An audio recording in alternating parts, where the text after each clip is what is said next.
वेगळं दिसतंय मगाशी जसं आपण पाहिलं अर्जुनाचं.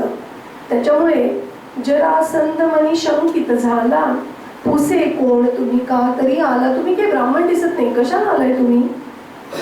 गमते तुमचे तेज निराळे. भगवान म्हणले वेळ लावण्यात काही अर्थ नाही, खरं काय ते सांगून टाकावं. सत्य वजसी भगवान म्हणाले, बरोबर बोलतोस तू. हे भीमार्जुन परम विक्रमी, मी ब्रजनंदन वासुदेव मी. हे दोघं भीमार्जुन आहेत आणि मी वासुदेव आहे ब्रजनंदन. आम्हाला काही नकोय, स्वागत पूजा नको आमासी, दे भिक्षा युद्धाची. द्वंद्व तिघातून कुणा सभे कर, कीड मरो जगताची. जय हरी सुखकंदा. तुझ्या रूपाने जगताला जी कीड लागलेली ना ती एकदाची मरू दे. तिघांपैकी कोणाशी युद्ध करायचं ते कर. वदे जरासुत दर्पे दुच्छ. त्यांना माहित होतं की याला डिवचलंय त्यांनी की अरे तिघांपैकी कोणाशी कर, तो कोणाला निवडणार हे माहित होतं. वदे जरासुत दर्पे दुच्छ, भीम वराहा लढतो यास. म्हणजे आपली कीर्ती अजून मोठी होईल. अर्जुनाला आणि कृष्णाला मारल्याने काही होणार नाही. असा बलाढ्य भीम आहे, त्याचा पराभव केल्यानंतर मग तर माझी कीर्ती काही विचारू नका असं म्हणून भीमाशी लढायचं नक्की केलं. दोघांचं युद्ध सुरू झालं, द्वंद्व युद्ध शस्त्राच्या विरही. उसळून केला गर्ज भयंकर, कल्पांतीचा जणू का सागर. मत्त गजा सम देती धडका, प्रलय मेघ जणू आदळती का. आणि मग हे द्वंद्व युद्ध सुरू झालं आणि नागरिकांना कळलं काहीतरी भयंकर घडतंय. सगळेजण जमले. पुरजन ते बघती भयकंपित, लोळविला शेवटी जरासूत. असं झालं होतं म्हणे की जरासूत काही केल्या, जरासंध काही केल्या आवरत नव्हता. शेवटी कृष्णाने एक पान घेतलं गवताचं, त्याला असं उभं कापलं आणि विरुद्ध दिशेला टाकलं. एवढी फक्त खून केली त्यांनी. आपण ऑलिम्पिकमध्ये बघतो थोडीशी टाइमपीस घेऊन कोच पाशी येतात आणि मग कोच कानामध्ये काहीतरी सांगतात आणि त्यांचा परफॉर्मन्स काहीतरी कदाचित सुधारू शकतो. मग असं काहीसं झालं की भगवंत कोचच होते त्यांचे. त्यामुळे हा आवडत नाही असं बघितल्याच्या नंतर एक पान उभं कापलं आणि विरुद्ध दिशांना त्याचे तुकडे टाकले. याच्या लक्षात आलं काय करायचंय, कारण पूर्वी सांगितलेलं होतं काय आहे ते, पण इथे त्या क्षणी आठवलं नाही. त्याची भगवंतांनी आठवण करून दिली आणि त्यांनी त्याला असं उभं चिरलं आणि त्याचे दोन शरीराचे भाग दोन बाजूंना टाकले. त्याला असा वर होता की त्याच्या शरीराचा कुठलाही अवयव जर सरळ दिशेत पडला तर पुन्हा येऊन जोडला जाईल. त्यामुळे त्याचा नुसता हातपाय मोडून भागणार नव्हतं, त्याचं शिर तोडून भागणार नव्हतं, ते पुन्हा येऊन चिकटलं असतं. पण ते जर विरुद्ध बाजूला टाकले तर ते पुन्हा येणार नाही. असं त्याला वर होता, त्याप्रमाणे त्याला विरुद्ध बाजूला टाकलं. लोळविला शेवटी जरासूत, अमर वर्षती फुले अपार, बंध मुक्त नृप जय जयकार. कोणी केली फुलांचा वर्षाव? बंध मुक्त नृप जय जयकार. आता बघा, साधतील की अनेक गोष्टी. एका मगधाला मारल्या, मगधेशाला मारल्यामुळे काय झालं की हे सगळे जे राजे त्यांनी गोळा करून ठेवले होते, नरमेध म्हणजे त्या राजाची शिरकमल आहुती म्हणून यज्ञामध्ये देण्यासाठी असे जे राजे बंदी करून ठेवले होते ते सगळे राजे मुक्त झाले. आता ते काय करणार? उपकारासी धरून शिराते, सर्वही झाले अनुयायी ते. अर्धी गोष्ट तर इथेच सोपी होऊन गेली. आणि मग ते राज्य स्वतः घेतलं का? नाही. किंग मेकर जरासुंद सुत सहदेवासी, बसवी राजावर ऋषिकेशी. युद्धगडे हे खलनाशास्तव, धनसत्तेचा लोभ नसेलव. ना तर भीमाने घेतलं ना तर अर्जुनाने. तर म्हणू शकले असते 5 भाऊ आहेत आम्ही, हे एक राज्य राहू दे आमच्याकडे, पण असं नाही म्हणाले. कोणीच नाही, तिघही नाही. वदे हरी धर्मास येऊन, विजयासह माघारी. दिग्विजयासी आता सुखे जा, निष्कंटक भूसारी. जय हरी सुखकर्ता. आता तुझा मार्ग निष्कंटक झालाय, आता अवश्य राजसूय यज्ञ कर. भीमे वधिले मगधशासी, कृष्ण बळावर हे सकळासी. कळता बहुता सुख हो निर्भर, भय सर्वासी कुणास मत्सर.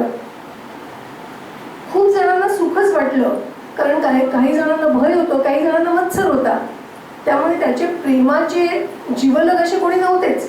त्यामुळे बहुतेक सगळ्यांना आनंदच झाला. धर्म पाठवी दिग्विजयाते, चहू बंधूंना 4 दिशाते. बलिष्ठ बाहू जणू विष्णूचे, भीम अर्जुननी सुतमातरीचे चारी दिशेला चार भाऊ दिग्विजयासाठी गेले. बहुत रूपानी वाकवूनी शिर अर्पण केला निज कर भार. काय आहे की राजसीय यज्ञामध्ये प्रत्येक राजाला भेटी द्यायची आणि त्याला सांगायचं की हा यज्ञ सुरू केला आहे, तुम्ही मांडलिक म्हणून येत आहे का तुम्हाला अडवू.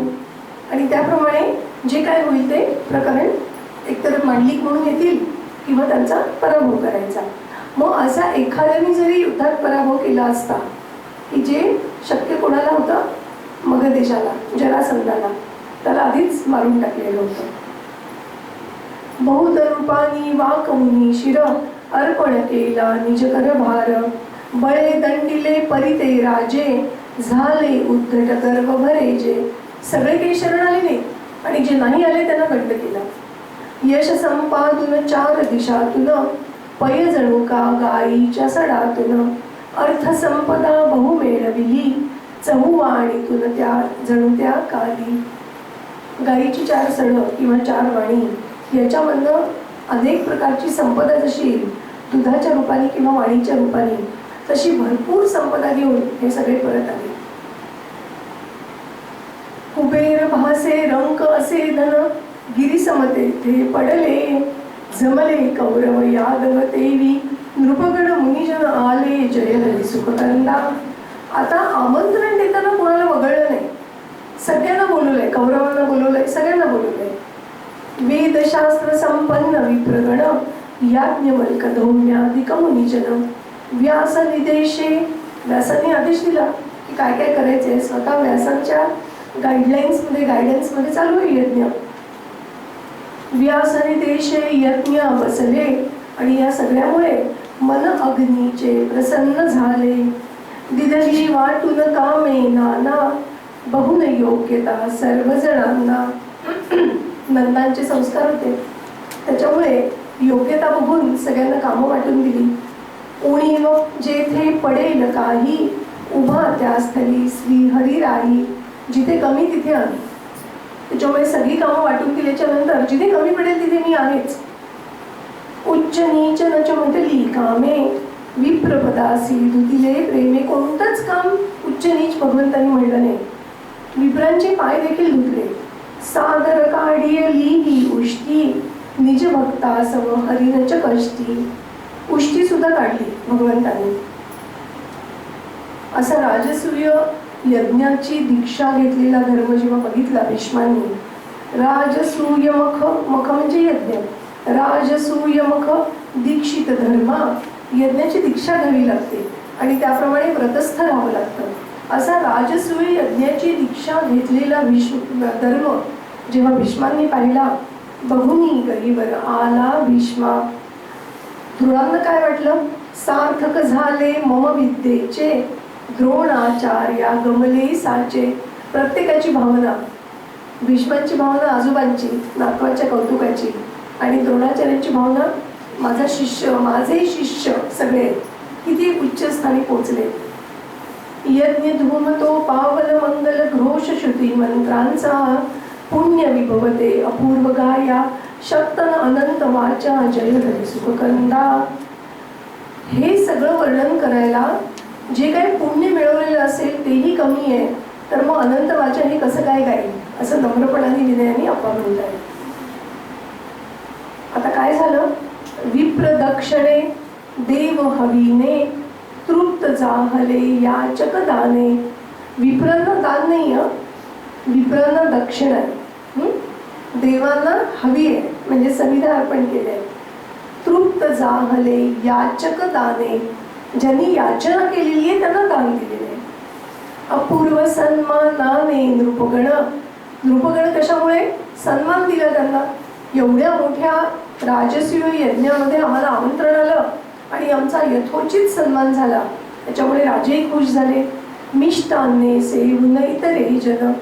आणि काय बाकीचे जे सगळे होते, लग्नाचं वर्णन आपण नेहमी करतात तसं की कोणताही कार्यक्रम कसा झाला, जेवण छान होतं. त्यामुळे लग्न किती सुंदर केलं तर जेवण चांगलं नसेल काय त्यांना एवढी पण व्यवस्था नाही करता आली. त्यामुळे मिष्टान्नाने बाकीचे सगळेजण खुश झाले. कशामुळे सगळेचे सगळे, कारण ना सगळ्यांना एकदम खुश करणं हे खरं अवघड असतं. पण झालं असं होतं, हवीर धूम निर्धूत मनोबल सकलही झाले परिशिणले खल. काय झालं होतं की या यज्ञातनं जो धूर निघाला होता शुद्ध, त्यांनी या सगळ्या व्यक्तींच्या मनावरचा मळ नष्ट केला होता. त्यामुळे जे काय मिळालं त्याच्यामध्ये ते सगळे खुश होते. कोण? सज्जन. पण जे दुर्जन होते, परिशिणले खल, दुष्टांना दुःख झालं. कारण धर्माचा विजय व्हायला लागल्यानंतर दुष्टांना दुःख होणारच. पांडव कीर्ती श्रवण अलौकिक मत्सर करती सुयोधनाधिक. साहजिकच आहे, प्रवृत्ती जशी आहे तसं होणार. यज्ञोत्सव तो संपत आला सत्कारा आरंभ झाला. भव्य सभागृह फुलून गेले स्वर्णासन सर्वाधिदलेले. सगळ्यांना सुवर्णाचं आसन दिलं होतं. इतकी जास्त वैभव तिथे सगळं पूर्ण होतं. नृत्यवाद्य संगीत कलांनी तोषविले सर्वा कुशलांनी. सगळ्यांना नृत्य गायन वादन सगळ्यांना खुश केलं. शेवटची सभा भरली होती समारोपाची. त्याच्यामध्ये नंतर राहून उभा युधिष्ठिर विनंती भीष्मा करीत सादर. काय आहे ना, जरी कौरवांकडे राहत होते तरी देखील भीष्मांबद्दलचा आदर तिळ मात्रही कमी नव्हता. त्यामुळे जे करायचं ते वडीलधाऱ्यांच्या मनाने. आणि त्यामुळे आता जी पुढची क्रिया करायची त्याच्यासाठी भीष्मांना युधिष्ठिर विचारतायत उभं राहून भर सभेमध्ये आणि आदराने. म्हणजे तिथेही त्यांना मान लववायला काही त्यांना लाज नव्हती तशी, कारण पितामह होते. पितामहा मज आज्ञा व्हावी पूजू प्रथम कुणासी. सद्गुण मंडित सर्वही म्हणून विकल्प ये चित्तासी जय सुखकंदा. युधिष्ठिर इतका सरळ मनाचा की त्यांनी कधी दुर्योधनाला दुर्योधन म्हणलं नाही, सुयोधन. असा जो युधिष्ठिर, त्याला असं वाटलं की अग्रपूजेचा मान कोणाला द्यावा, सुरुवात कोणापासून करावी. कारण इथे जमलेले सगळेच जण इतके सद्गुणांनी मंडित आहेत की श्रेष्ठ कनिष्ठ कसं ठरवावं, कुणाची पूजा आधी करावी. आता भीष्म काय उत्तर देतात याच्यावर सगळेजणांचं लक्ष आहे. सर्व सभासद उत्सुक चित्ती खिळली दृष्टी भीष्मावरती. गांगेयाची गिरा जशी का स्वयंवरातील शुभा कन्यका. जणू काही स्वयंवरामध्ये एखादी सुंदर युवती आली आणि सगळ्यांचं लक्ष तिच्याचकडे जावं, तसे सभेमधले सगळेजण भीष्मांचा आवाज ऐकायला उत्सुक झालेले होते. प्रसन्न परिगंभीर जसा घन. जो पावसाचा वर्षाव करणार आहे त्याचा जो गडगडाट असतो ना, तो गडगडाट वेगळा असतो.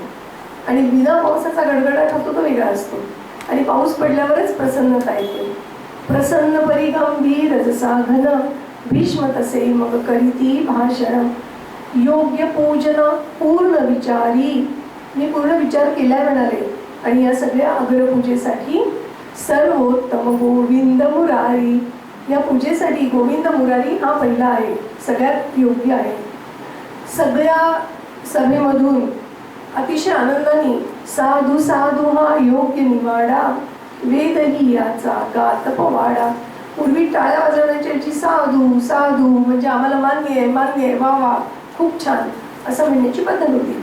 त्यामुळे सगळ्या सभेमधनं एकच स्वर आला, साधू साधू हा योग्य निवाडा वेदही याचा गात पवाडा. सुखोन बहु सज्जन बदले. बहु खूप सगळे सज्जन. सुखोन बहु सज्जन बदले पांडव हर्षा हृदय न पुरले. पांडवांना तेच पाहिजे होतं.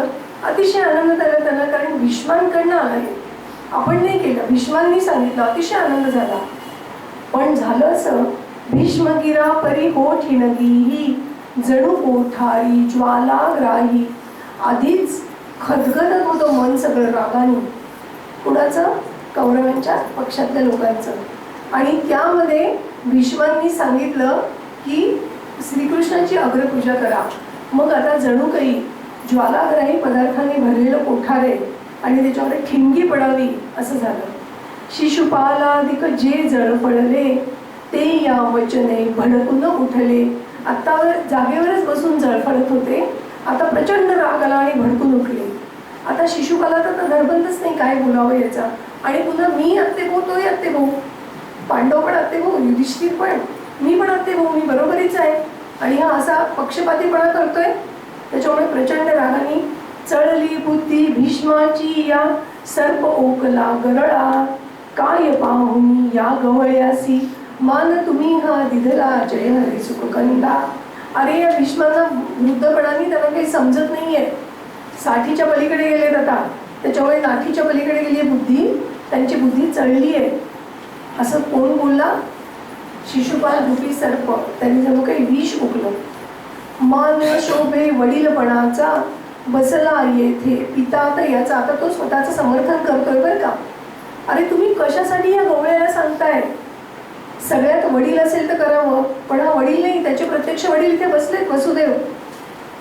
मान शोभे वडीलपणाचा बसला येथे पिता तयाचा, योग्य न हा आचार्य पदासी. अरे तुमचे आचार्य इथे गुरु द्रोण आहे तसं बेसी, त्यांना सोडून तू यांची पूजा करणार? ज्ञानी ऐसे म्हणाल या जर, व्यास इथे हे वेदविदावर. अरे तुम्ही याला ज्ञानी म्हणाल तर प्रत्यक्ष व्यास आहे तिथे. शौर्य असे की विदित जगाला, हा मथुरा सोडून पळाला. अरे जरासंधासमोर पळून गेला होता ना, तुम्हाला माहिती आहे ना. विप्र हा नच वृद्ध न ऋत्विज, धरू नच शकतो छत्र श्री निज. अरे हा ब्राह्मण नाही, हा वृद्ध नाही, हा ऋत्विज नाही, ऋषिकुमार पण नाही, धरू नच शकतो छत्र श्री निज, छत्रधारी राजा पण नाही, कारण ययातीचा शाप आहे, त्यामुळे हा सिंहासनावर पण बसू शकत नाही. केवळ प्रिय तुमचा म्हणून या भजता, थोर आम्हा समय येथे असता. आमच्यासारखे सगळे थोर थोर आहेत आणि तुम्ही याची पूजा करताय. सोडून देता गरुड मयूरा, घुबडाच्या करिता वडिवारा. अरे गरुड मयूर असे सुंदर आणि सामर्थ्यवान पक्षी सोडून कोणी घुबडाची पूजा करतं का? काय असा अपमान कराया, पाचारण आम्हा समखिया. हा अपमान करायलाच बोलवलं होतं का इथे? फुत्कारे या शिव शिव म्हणती, बुधजन हसले पापी. राजसूय शेवटा सुखाने, जात नसेच कदापि जय हरी सुखकंदा. आणि म्हणून धर्माच्या मनामध्ये शंका होती की जरी नारद म्हणतायत तू राजसूय कर, धर्माने पण हे ऐकलं होतं की हा सरळ सरळ सिद्धीला जात नाही. राजसूय यज्ञ हमखास इथे युद्ध होतात, पूर्वीची परंपरा आहे, हे सगळं त्याला माहीत होतं. आणि म्हणून जरी हा शिशुपाल असं बोलतोय तरी देखील सज्जनांना नाही वाईट वाटलं, पण हसले पापी लोक होते, त्यांना हसू आलं. कुणीतरी तर आपले शब्द उच्चारले. भीष्माने काय केलं? हे शिशुपालाचा धिक्कार केला. भीष्मे धिक म्हटले शिशुपाला, टाकिले न परी शांतपणाला. काय म्हणले होते? तुमची बुद्धी चळली आहे म्हणले होते, पण शांतपणाने केवळ त्याचा धिक्कार केला. डोके तमन दिसते ठिकाणी, म्हणून अमंगळ वदसी वाणी. थोर असू दे कुणी कितीही, श्रीहरीची सरतयास नाही. इतर आम्रवा चंपक चंदन, कल्पतरू हा पर्यदुनंदन. अरे सगळेजण आपापल्या ठिकाणी थोर असतील, पण हा प्रत्यक्ष कल्पवृक्ष आहे. विशाल याचे ज्ञान शिवासम. काल आपण पाहिलं सगळ्या शास्त्रांची उत्पत्ती शंकरापासून झालेली आहे, त्यामुळे विशाल याचे ज्ञान शिवासम. विष्णू तसा हा अद्भुत विक्रम, सागर जणू हा ऐश्वर्याचा, असे रक्षिता भयभीतांचा. आधीचं जे वर्णन होतं त्याच्या विरुद्ध सगळं भीष्म सांगताय. धरी कौतुके मानव वेशा, म्हणून उणे नच मान परेशा. त्यांना माहित होतं जणू ईश हा अवतार घेणार आहे, हाच तो प्रत्यक्ष आहे. वंद्य सेवे हा सुरासुरा ते, काय आमची वार्ता तेथे. अरे मी त्याची पूजा करायला सुचवलं, सगळे देव त्याची पूजा करतात, मी काय वेगळं केलं? आणि मग त्यांनी धर्माला सांगितलं, मूर्खाची या बडबड धर्मा, आण नको चित्तासी. अर्घाहरणी अग्रमान दे, विशंक यदुनाथासी जय हरी सुखकंदा. अग्रपूजेचा मान यदुनाथालाच दे, कोणतीही शंका मनामध्ये आणू नको. भाषणच हे झोंबले खलाला, क्रोध विलक्षण ये शिशुपाला. बघू लागला अथवा तद्वा, भान रहित मद्यपी जसावा. भीष्म काय म्हणतोय बघा. भीष्म दिसे हा पुरता वेडा, म्हणून गाढवा म्हणतो घोडा. अधम दुजा या ना काळ्या विणा, जवळ वसती सर्वही दुर्गुण. कपट हाच की धर्म जयाचा, वेद पठण हे असत्य वाचा. त्याचं वेद पठण काय आहे? सतत खोटं बोलणं हे त्याचं वेद पठण आहे. कपट हाच त्याचा धर्म आहे. त्याचं कर्म काय? कर्म जयाचे दुष्टपणा आहे, परोत्कर्ष या लव इनसा आहे. दुसऱ्या कोणाचा उत्कर्ष झालेला मुळे याला बघवतच नाही. तो कंस इतका थोर राजा, त्याला मारलं, कुणाचाच त्याला बघवत नाही. जरासंधाला मारलं. कंसाचा वध कपटे केला, स्त्रियासही घातक झाला. धरित पौंड्रक यत् समवेशा, तयास वधिले करुणी द्वेषा. पौंड्रक नावाच्या एका यदुवंशातल्या माणसाने त्याच्यासारखा वेश केला आणि म्हणून त्याचा वध केला, अशी काही कथा आहे. पण ती काही द्वेषासाठी नाही आहे, त्याचं कारण वेगळं आहे. भ्याड मूर्ख शठ दूरात्म्यास्या, परमात्मा म्हणता ती.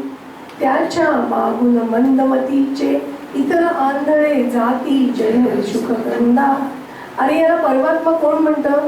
जे भ्याड आहेत, जे मूर्ख आहेत, जे लबाड आहेत, स्वतःचा काहीतरी स्वार्थ साधून घ्यायचा, एवढे सगळे फक्त त्याला परमात्मा म्हणतात. आणि बाकीचे सगळे अंधानुकरण करतात आणि त्यांच्या मागे जातात. मान्य करी तू धर्मा माझे, तेची होईल तुझ्या हिताचे. तू माझं म्हणणं मान्य कर.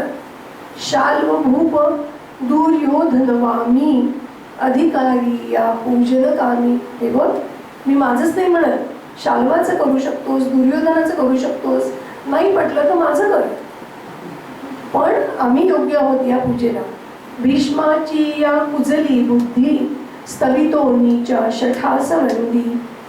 सहन झाले वच भीमाते, हात घातीला तये गदेते. आता भीमाची गदा जर त्याच्यावर पडली असती तर नक्कीच मेला असता. पण प्रत्येकाचं मरण कोणी कोणी करायचं हे पूर्वीच्या काळी ठरलेलं असायचं. आवरती परी भीष्म धरून कर, भीमा धरणे शांती क्षणभर. भीमा एक क्षणभर शांत राहा, हॅव पेशन्स, थोडं शांतपणे थांब. समर्थ माधव करीतो साची, गणती याच्या अपराधाची. त्यांनी त्याच्या आईला वचन दिले, मिळाले की त्याचे 100 अपराध भरायला पाहिजे. कदाचित अजून एखादा कमी असेल 100 भरायला, म्हणून तो अजून वाट बघतोय. श्रीकृष्ण थांब जरा वेळ. घडा पुरता भरता पापाचा, बंद सदाची होईल वाचा. पुण्य शेष या अपशब्दाही, सरुनी जाया विलंब नाही. काय आहे? काही म्हणजे काही पुण्यशेष जर असेल, त्याचं काय असतं की पापांचा घडा जरी भरला तरी खरं सांगायला गेलं तर जेवढं जास्त पुण्य तेवढे पापाचे परिणाम कमी होतात असं होत नाही. पण कदाचित याला आपण शंकेचा फायदा द्यायचा असेल की त्यांनी थोडंसं काहीतरी पुण्य केलं असेल तर एखादं पाप कमी होईल का काय, मग अजून एक पाप करायला पाहिजे काय, असं होणंच शक्य नाही. इतक्या वाईट शब्दांनी हा बोललाय, त्यांनी इतके वाईट अपशब्द वापरले की त्याचं थोडंफार पुण्य काही जर शिल्लक असेल तर ते सुद्धा सरून जाणार आहे. थोडक्यातच आयु उरले पडची काही, या अधमाचे भीमा. मरणे मरती दुष्ट आपुल्या, मग का कोप करावा जय हरी सुखकंदा. अरे कशाला निष्कारण क्रोध करतोस तू, तुझी शक्ती वाया घालवतो. हा जणू मेलेलाच आहे. केवळ त्याचे 100 अपराध भरायचे म्हणून श्रीकृष्णाने त्याला जिवंत ठेवले, कारण त्याच्या आईला दिलेलं वचन. शिशुपालाच्या संतापाने, सीमा त्यजली या वचनाने. अजून एक गाडी पडायची बाकी होती, ती गाडी पडली आणि मग मात्र शिशुपालाचा स्फोट झाला. ठेचून दगडाने मारारे, थेरड्यास या मिळूनी सारे. सगळेजण मिळून या थेरड्याला दगडफेक करून मारा. गर्व जाहला पंडुसुतांना, षंडा समसहता अपमाना. अरे तुम्ही षंड आहात का? या पंडुसुतांना, पांडवांना जो गर्व झालाय ना, हरण करा. तुम्ही वीर आहात ना सगळे, म्हणून आलायत ना इथे. उठा वीर हो या वाक्याही, दुष्ट नराधम चढले काही. काय होतं ना, उचकून देणारे खूप असतात, पण जे लोक सरळ साधेपणाने वागत नाहीत ते पटकन याला प्रलोभनाला बळी पडतात आणि त्याच्यामुळे सतत आपला हेतू तपासावा लागतो की आपण नीट मार्गावर चाललोय की नाही. कारण कुणी आपल्याला उचकून देऊ शकतं, तसं होऊ नये म्हणून आपण सावध असावं लागतं. आता मात्र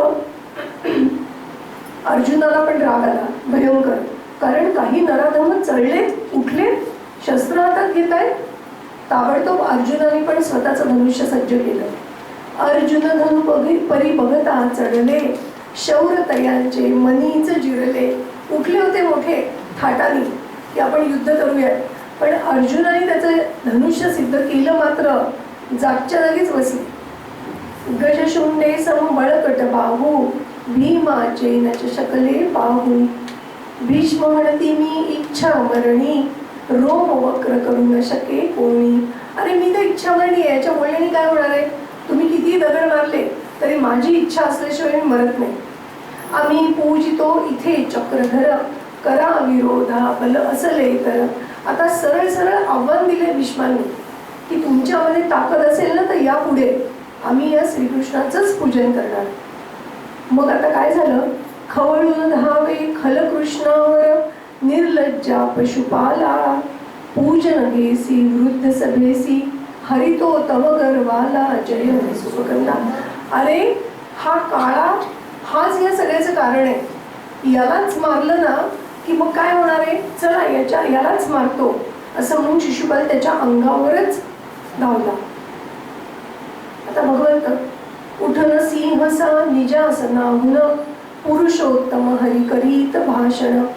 वचन दिले मी तव मातेला, आज संपले ते शिशुपाला. क्षमाच केली शत अपराधा, दोषाची मज आता न बाधा. चिडला खलतो हरिवचने या, क्षुद्रा पुरते निमित्त माया. आहे ठाऊक तुझा पराक्रम, चिरडून टाकीन तुला किड्यासम. अजून म्हणतोय तुझा पराक्रम माहितीये, तू तर युद्धभूमी सोडून पळाला होतास, आत्ता तुला किड्यासारखा चिरडून टाकतो. कारण मथुरेशाचा मगदेशाचा, सूड उगवतो कपटवधाचा. तू कपटाने या दोघांचाही वध केलायस ना, मी त्याचा सूड होणार मिळे आता. वधून असे खलशस्त्र उगारी, स्तंभित झाली परिषद सारी. सगळ्यांना माहित होतं की हा कोण आहे, भगवंत आहे, परमात्मा आहे, आणि त्याच्यावर शस्त्र उगारलं शिशुपालांनी. जे अगदी दुष्ट होते ते सुद्धा स्तंभित होऊन बघायला लागले की हा अपराध खूपच भयंकर झालेला आहे.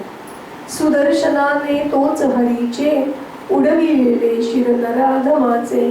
तेवढ्यात भगवंताचं सुदर्शन त्यांच्या बोटातून सुटलं आणि त्यांनी शिशुपालाचा शिरच्छेद केला. अमर्याद जे मदांध होती, विसरून नयनी ती ते. निज कृत्याचे असेच भाषण, लाभतसे भीषण फल. लाभतसे फल त्याते, निज कृत्याचे असेच भीषण, लाभतसे फल त्याते. जय हरी सुखकंदा.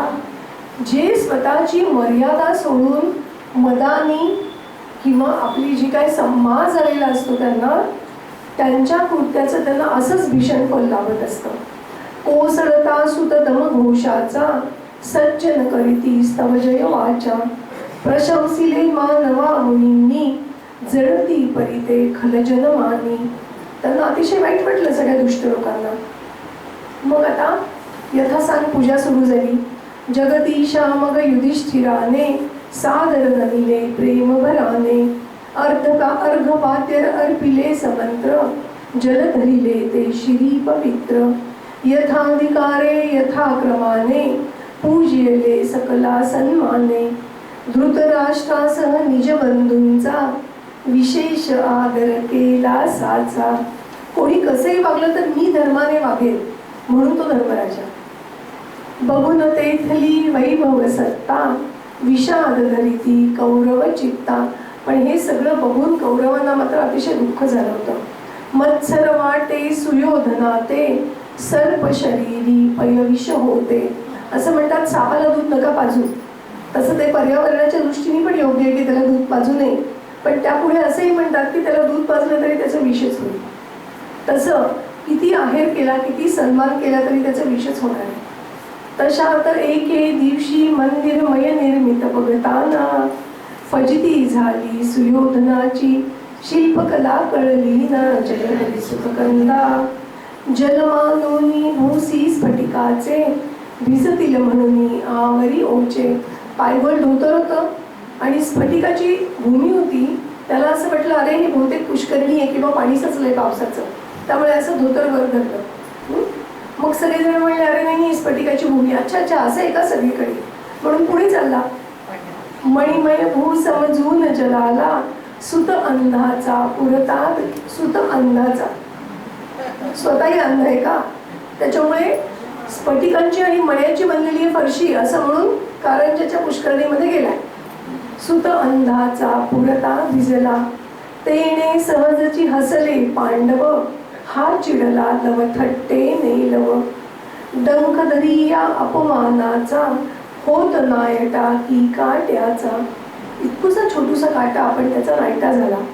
या ठिणगीचे पुढे भयंकर, वणव्या माझी हो रूपांतर. क्षत्रिय कुलवन जये जळावे, दुष्टासन बहु जपून असावे. म्हणून ही काळजी घेतली पाहिजे की दुष्ट लोकांना अशी संधी मिळता कामा नये. थोडासा जर पांडवांनी संयम बाळगला असता तर कदाचित ही ठिणगी पडली नसती, कदाचित हा काटा टोचला नसता आणि मग त्याचा नायटाही झाला नसता असं आप्पा म्हणतायत. पण त्याचबरोबर भगवंतालाही माहित होतं की हे असंच होणार आहे. शेवटी राजसूय मुख समाप्त झाला, सन्मानाने जनबोळ विला. दातृत्वाची अपार कीर्ती, दश दिशांना याचक गाती. अनेक याचक आलेले होते, सगळ्यांना भरभरून दानं मिळाली. मग सगळेजण त्यांचं कौतुक करायला लागले. आता हा जो सम्राट पदाचा मुकुट आहे, राजसूय मुखानंतर धारण केलेला असा मुकुट ठेवून हरिचरणावर धर्मराज दैवतला. गदगद कंठे ममतलु मन धन, अर्पण परमेशाला जय हरी सुखकंदा. ओम श्री स्वस्ती. भगवंताकडनं संपत्ती आली आहे, ती चांगल्या कार्यात जाईल आणि यासाठी पुन्हा एकदा तुझा आशीर्वादच पाहिजे असं म्हणून त्यांनी तो मुकुट भगवंताच्या चरणावर ठेवला. गोप जनप्रिय हे यदुनाथा, गाऊ कसा मी तव यश गाथा. भक्तजनांचा तू कैवारी, कमलावर हे कृष्ण मुरारी. उपकारासी तुलना नाही, कसा तुझा होईन उतराई. वैभव हे धन हे यश उज्ज्वल, तुझ्या कृपेचे सत्य सत्य फल. थोर थोर बल धनयुत राजे, छत्र चामरा धरिती माझे. चढलो मी चक्रेश पदावर, तू पाठीसी म्हणून रमावर. मी नावाचा राजपदासी, पालक रक्षक तू ऋषिकेशी. पर्वतास जरी म्हणती भूधर, भार खरा परिशेष शिरावर. पर्वताला भूधर असं नाव आहे, पण खरंच पर्वत ते भूल धारण करतात का, तर नाही. तो शेषनाग, पण तो अदृश्य आहे, तो दिसत नाहीये. तसा तू अदृश्य आहेस, पडद्याआडचा कलाकार आहेस. पण हे जे काय आम्हाला मिळालंय हे केवळ तुझ्यामुळे मिळालंय, याची आम्हाला जाणीव आहे. सद्धर्माचा उपदेशक तू, वरद करा श्रीधरणे. दुजी न इच्छा जड पडता मज, जननी समसा वरणे जय हरी सुखकंदा. मी कुठूनही जरी धर्माच्या मार्गावरनं च्युत झालो, ढळलो, तर तू मला सावर.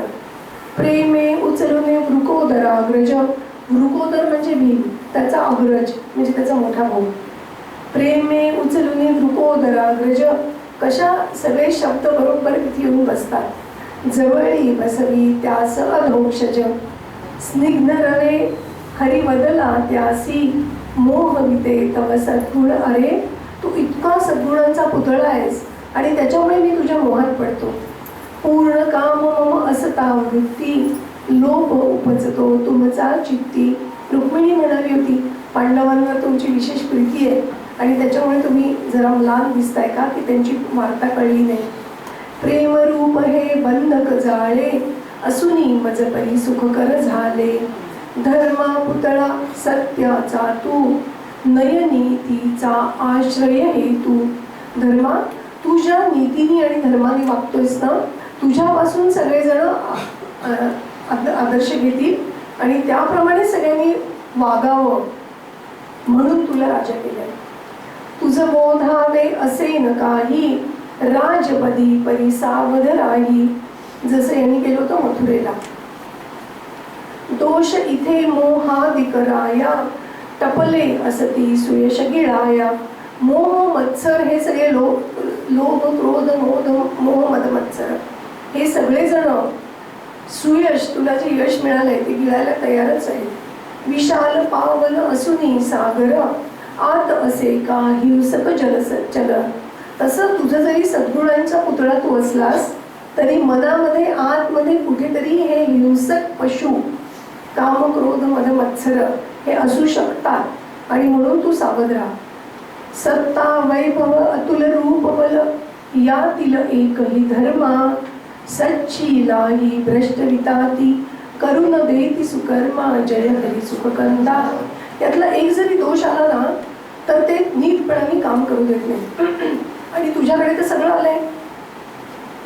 मत्सम कोणी उरला नाही, अशी अहंता हृदयी येई. आता माझ्यासारखा मीच आणि मग काय. उपदेशकते शत्रू गमती, हितचिंतक जे हाजी म्हणती. जे समोर येतात पुढे पुढे करतात ते सगळे माझे हितचिंतक. आणि कोणी जर सांगितलं की तुमचं इथे चुकतंय तर ते आमचे शत्रू. असं होऊ शकतं कधी, हे हिंसक जलचर जर वर आले तर. सदैव कर जोडून जे स्तवती, थोरत पदावर तेची चढती. आणि मग काय की जे चमचे असतात त्यांना सगळी पदं दिली जातात. नर्तक गायक विटचेटांना, भाव येत चुगली करी त्यांना. बघा आजचं वर्णन आहे. कुणाला सगळ्यात जास्त पैसे मिळतात, कुणाला सगळ्यात जास्त प्रसिद्धी मिळते आणि म्हणून भाव करी चुगली करी त्यांना. सोशल मीडिया काय आहे, चुगली आहे. तुम्हाला काय वाटतं, तुम्हाला काय वाटतं, तुमचं याच्यावर मत काय. भांडणं लावून द्यायची आणि आपण मजा बघायची. त्यामुळे चुगली करण्याचंच त्यांचं काम आहे. आणि सगळे आपण याला बळी पडतोय की नर्तक गायक विटचेटांना. विट म्हणजे अतिशय धूर्त लोक, चेट म्हणजे दारू पिणारे. ह्या सगळ्यांना महत्व आलेलं आहे, त्यांना सगळ्यांना कौतुक मिळत आहेत. गुरु वडिलांची होत अवज्ञा, मान न मिळतो द्विजाश्रुतिज्ञा. उपेक्षिले जाती नित सज्जन, अस्थिर दीनांचे धन जीवन. जे दुबळे लोक आहेत त्यांचं धन, सज्जनांचे त्यांची वृत्ती, या सगळ्यांचा अपमान होतो. सदाचार उपहासा विषय, ज्ञानाचा मग तुटतो आश्रय. अरे 18 दिवस कुठे जायचं असतं का, संध्याकाळी एवढे 18 काही काय. आम्ही नाही बाबा असं करत. सदाचार उपहासा विषय, ज्ञानाचा मग तुटतो आश्रय. शुद्ध नुरे स्त्री विषयक वृत्ती, अपहाराची आवड चित्ती. हे कधी होतं, ते जे हिंसक जलचर आतमध्ये कुठे लपून असतील आणि त्यांना जर पुष्टी मिळाली तर ते सगळं घडून आणतात. असे कितीतरी सांगू यास्तव, सावधता बहु ठेवी. कशी सावधता ठेवशील. दाशरथी रामा समकीर्ती, धिंगत तव पसरावी. जय हरी सुखकंदा. रामाने जसं रामराज्य केलं तसं तू धर्मराज्य करावंस अशी माझी इच्छा आहे. आणि म्हणून अतिशय सावध राहा. आणि त्यासाठी काय कर. पारखुनी मंत्री निवडावे, सखे सोयरे म्हणून नसावे. कोशवर्धना राही तत्पर, परिणचला धुन नवे नवे कर. तू न करी अन्याय कुणासी, अवसर देई न चकवणासी. न खाऊंगा न खाणे दूंगा. हे म्हणणारे म्हणतात पण आपण त्याला पाठिंबा देतो का, हा खरा प्रश्न. करी तो टीका म्हणून द्रोही, असे न नृपा समजे न कधीही. आप्पा इथे सांगायचे की जे आपली टीका करतात त्यांच्या प्रती आपली वृत्ती कशी असावी. तर ते म्हणायचे की आपण एखाद्या पॅथॉलॉजी लॅबमध्ये आपण रक्त देतो आणि मग रिपोर्ट घ्यायला जातो. त्यांनी जर डायबिटीसचा रिपोर्ट दिला तर आपण त्या पॅथॉलॉजिस्टचा खून करतो का. कारण दोष आपला आहे, दोष आपल्या शरीरातला आहे. तसा जो कोणी माझा दोष सांगेल त्याच्याकडे पॅथॉलॉजिस्ट आहे असं म्हणून बघावं. आणि आपला दोष सुधारण्याचा प्रयत्न करावा असं आपण सांगितलेलं आहे. सो तू न करी अन्याय कुणाही, अवसर देई न चकवणासी, करीतो टीका म्हणून द्रोही, असे नृपा समजे न कधीही. वर्णचारही आपुली सीमा, त्यजतील ना या लावी नेमा. हे जे 4 वर्ण आहेत ना, ते आपली सीमा सोडून जाणार नाहीत याची काळजी तू घेशील. संकर वर्णाश्रम धर्माचा, रोग भयद हा मानवतेचा. सगळ्या मानवतेला लागलेला हा एक भयंकर रोग असू शकेल जर वर्णाश्रम संकर झाला तर. आणि म्हणून वर्णामध्ये संकर होऊ देऊ नकोस. मनुस्मृतीमध्ये याच्याबद्दलचं खूप चांगलं वर्णन आहे. आपणही जी मनुस्मृती भूमिका लिहिलेली आहे ती तरी कमीत कमी वाचावी. छोटीशी पुस्तिका आहे आणि त्याच्यानंतर जर असं वाटलं, उत्सुकता चाळवली, तर तो मोठा ग्रंथ वाचायला काहीच हरकत नाही, जो मी अजून वाचलेला नाही. मनुस्मृती भूमिका मात्र अनेकदा वाचली. अजून मनुस्मृती प्रत्यक्ष वाचायची हिंमत अजून झालेली नाही आहे, पण त्याच्यामध्ये त्यांची जी काय मतं आहेत आप्पांची, ती मात्र अनेक ठिकाणी त्यांनी जी ठेवलेली आहेत ती मात्र वाचलेली आहेत. पण जे जाणकार आहेत या क्षेत्रातले ते सांगतात की मनुस्मृती आपण अवश्य वाचावी, तर आपल्या मनामधल्या शंका फिटतील. नाहीतर मग काय की खरंच असं आहे का, असं आहे, सध्याचं जग बदललंय, मग काय करायचे. यासाठी शेवटी मनुस्मृती म्हणजे काय, तर ती वागण्याची संहिता आहे आणि त्याच्यामध्ये प्रत्येक मनुनी हे सांगितलंय की देशकाल परिस्थितीप्रमाणे त्याच्यात बदल व्हायला पाहिजे, पण मूळ गाभ्यामध्ये बदल नाही झाला पाहिजे. हे त्यांनी तेव्हाच सांगितलंय. आता हा वर्ण बदलतो का, तर वर्णही बदलू शकतो. जो शूद्र जातीत जन्माला आलाय तोही त्याच्या वर्तनाने ब्राह्मण होऊ शकतो. त्यामुळे कामाप्रमाणे वर्ण ठरतात आणि त्या कामाप्रमाणे वर्ण ठरल्यानंतर वर्णसंकर नाही झाला पाहिजे. नाहीतर काय आहे की जो वर्ण ठरलेला आहे त्याच्या घरामध्ये जर दुसरी एखादी स्त्री आली तर तिला ते काम आपलं नाही वाटत, तर मी अनुकूला प्रियभाषिणी कशी व्हावी ती कांता, आणि मग धन्य गृहस्थाश्रम कसा व्हावा. आणि म्हणून या सगळ्यासाठी वर्णसंकर नसो असं ते सांगताय. बहुतांशी मानवी प्रवृत्ती कामार्थून गुमा घेती, स्वतंत्रता परित्यास नसावी, शांतते सती वणवा लागी. धर्म अर्थ काम मोक्ष हे जरी 4 पुरुषार्थ असले आणि जी काय संपत्ती, जी काय भौतिक उन्नती होते ती काम आणि अर्थ याच्यातूनच होते. हे जरी कितीही खरं असलं तरी त्यांना स्वतंत्रता येता कामा नये. धर्म आणि मोक्ष या 2 पुरुषार्थांचं बंधन त्यांना असलं पाहिजे. ओम श्री स्वस्ती. त्याच्यामुळे हे अतिशय आवश्यक आहे. असं नाही झालं, शांतते सती वणवा लावी.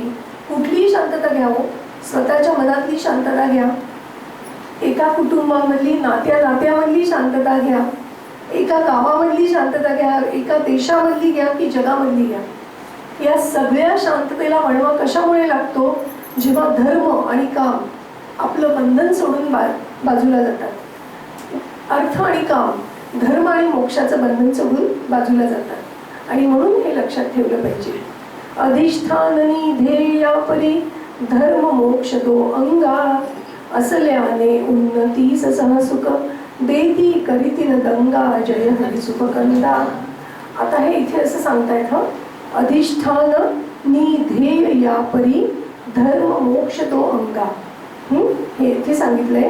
पण जेव्हा रोहितने विचारलं तेव्हा असं सांगितलं की सगळी संपत्ती भगवंताकडनं आली आहे, म्हणजे अधिष्ठान. सामर्थ्य आहे चळवळीचे जो जे करील तयाचे, परंतु तेथे भगवंताचे अधिष्ठान पाहिजे. सुनील दादा चिंचोलकरांनी त्या पाहिजे शब्दाचा इतका सुंदर अर्थ सांगितलाय. पाहिजे म्हणजे पाहिजे नाही, पाहिजे बघ, तिथे भगवंताचं अधिष्ठान आहे. पाही म्हणजे बघ, जे आहे ते बघ, तिथे भगवंताचं अधिष्ठान आहे, म्हणून तुझ्या चळवळीला यश आलंय. त्यामुळे ते अधिष्ठान पाहिजे आणि ती जी संपत्ती मिळवली आहे ती खर्च कुठे करायची, ध्येय काय, कशी आणि कुठे. अधिष्ठाननी ध्येय या परी धर्म मोक्ष तो अंगा, असल्याने उन्नतीस सहसुख देती करीतीन दंगा, जय हरी सुख कंदा. दक्ष असावे तव अधिकारी निर्लोभी सप्रेम विचारी, असोत शेते अदेव मातृक. जिरायती नको, बागायती पाहिजे. आणि त्यासाठी पाणलोटाची सगळी व्यवस्था करायला पाहिजे. म्हणून तुझ्या राज्यातले सगळे गृहस्थ इष्ट आणि पूर्त करतील असं तू बघितलं पाहिजेस. दक्ष असावे तव अधिकारी, निर्लोभी सप्रेम विचारी. विचारी करणारे, निर्लोभी असणारे आणि लोकांबद्दल प्रेम असणारे. असोत शेते अदेव मातृक, विमुख न जावे परतुन याचक. लक्ष असे मजवर भूपाचे, सदा करी तो रक्षण माझे. असे गमावे प्रत्येकासी, स्थिरता येते मग राज्यासी. हे असंच राज्य मिळवलंय, ते अनेक वर्ष टिकायचं असेल तर हे सगळं तुला करावं लागेल. द्यूत तसे मदिरा मदिराक्षी, क्षणात सारे वैभव भक्षी. तोंडून जणू काही भविष्य बोलत होतं. पाशतयाचे अतिशय दुर्धर, गवसावे ना तयात पळभर. त्यामुळे बिलकुल त्याच्यामध्ये अडकू नकोस. शील सुरक्षित जेथ सतीचे, सज्जन धन जीवन तुबळ्यांचे. धर्माचरणा संकट नाही, लक्ष्मी तेथे सदैव राही. आनंद अनुभवनी, उदंड झाले पाणी स्नान संध्या कराया. धर्माचरणासाठी जर असं झालं तर ते आनंद अनुभवून होते. असंतोष परत पसरता प्रजेसी, सर्वनाश ओढवला. विदित असे ना तुझ वेनाचा, शेवट कैसा झाला जय हरी सुखकंदा. पुन्हा उदाहरणांनी सांगतायत. पूर्वीच्या काळी वेन नावाचा राजा होऊन गेला. अतिशय शूर होता, तुझ्यासारखा धर्माचरणी होता. पण एकदा राज्यावर बसला आणि या गोष्टींकडे दुर्लक्ष झालं आणि शेवटी त्याच्या प्रजेनी त्याला खाली ओढून मारलं. असं तुला व्हायला नको असेल तर सावध राहा. कुणी नसो राज्यात उपाशी, सुखी वीतभय असो प्रवासी. सुखी आणि वीतभय. वीतभय म्हणजे ज्याला भय नाही. प्रवास करत असताना ॲक्सिडेंट होईल का, आपली संपत्ती चोरीला जाईल का, आपल्याला कुणी लुटेल का, असं काही भय नाही. औषध रुग्ण योग्य मिळावे, राम राज्य मग हेच म्हणावे. MRP जी असते आणि जी लँडिंग प्राईस असते त्याच्यातला फरक. बरं झालं तुम्ही सगळेजण त्या क्षेत्रात नाही आहेत आणि तुम्हाला माहीत नाही. जर हे कळलं तर हृदयाला किती दुःख होतं हे अनुभवतोय आम्ही रोज. आणि हातामध्ये काही नाही बऱ्याचदा. औषध रुग्ण योग्य मिळावे. रेमडेसिवीरच्या वेळेस काय झालं आपण बघितलं. कोविडमध्ये काय झालं होतं हे सगळं आपण बघितलंय, अनुभव घेतलाय. एक आणखी ठेवी ध्यानी, उदात्ततेसी व्यवहारानी. मोजित जावे तरीच होते, जनतेचे कल्याण नृपाते. हे बघ, सद्गुण विकृती होऊ द्यायची नाहीये. व्यवहार कुशल पण असलं पाहिजे. ठकासी असावे ठक, उद्धटासी उद्धट. असं जर नाही केलंस तर तू राज्य टिकवू शकणार नाहीस. एक आणखी ठेवी ध्यानी, उदात्ततेसी व्यवहारानी. मोजित जावे तरीच होते, जनतेचे कल्याण नृपाते. उदात्ततेची पोकळ भाषा, पराक्रमाच्या करीते नाशा. नुसती पोकळ बडबड केली, नुसती आश्वासनं दिली ना तर पराक्रम नष्ट होतो. राजाने भूव्यवहाराची, त्यजू नये ती स्थिती यतीची. राजाने व्यवहार सोडू नये पण स्वतः निरपेक्ष राहू. यती म्हणजे संन्यासी. त्यामुळे वृत्ती यतीची पाहिजे पण व्यवहार सोडला नाही पाहिजे. म्हणजे राजाचा कोश रिकामा करायचा आणि दाना देत सुटायचं. सगळ्यांना कर्जमाफी, सगळ्यांना मोफत वीज, सगळ्यांना मोफत पाणी, सगळ्यांना सगळं मोफत. हे जर केलं तर ते राज्य काही टिकणार नाही. त्याच्यामुळे इथे व्यवहार पाहिजे पण हा व्यवहार बघत असताना स्वतःचा मोह नको. आणि म्हणून यतीची वृत्ती, स्थिती यतीची ती सोडता कामा नाही. दुष्टांसी करिता ना शासन, म्हणतील काही मजपर केई जन. अरे मी जर दुष्टांना मारलं तर लोक मला काय म्हणतील, मी इतका चांगला एवढा क्षमाशील आहे वगैरे वगैरे, मला राग कसा काय येतो असं म्हणू शकतील लोक. आणि म्हणून भीड नसावी अशी नृपासी, बाधतये ये प्रजाहितासी. जे हिंदू धर्माचं झालं. असो पुरे हे इथेच वर्णन, असेच आहे तव सद्वर्तन. तुझं वर्तन खरं म्हणजे तसंच आहे. पण मी एकदा उलगडून सांगितलं परत एकदा, तू तसाच आहेस म्हणून तुला मी हे राज्य दिलंय. तुझेच पाहून मुनी शिकती, धर्मराज तुझ यास्तव म्हणती. येऊन येथे बहुदिन झाले, कामही आता काही नुरले. निरोप द्यावा सुखे आता मज, युधिष्ठिरासी वदे अधोक्ष. जसं ना काम झालंय आता, जिकडे तिकडे झालंय आता, मला जाऊ दे. कान करोनी सर्वांगाचे, श्रवती पांडव वचन हरीचे. अवगाहन करी की गंगेसी, तानेला तापला प्रवासी. सर्वांगाचं काम करून भगवंताची ही जे ते सांगत होते ते ज्ञान ते बघत होते, ग्रहण करत होते. जणू काही तहानेने अत्यंत तापलेल्या प्रवाशाला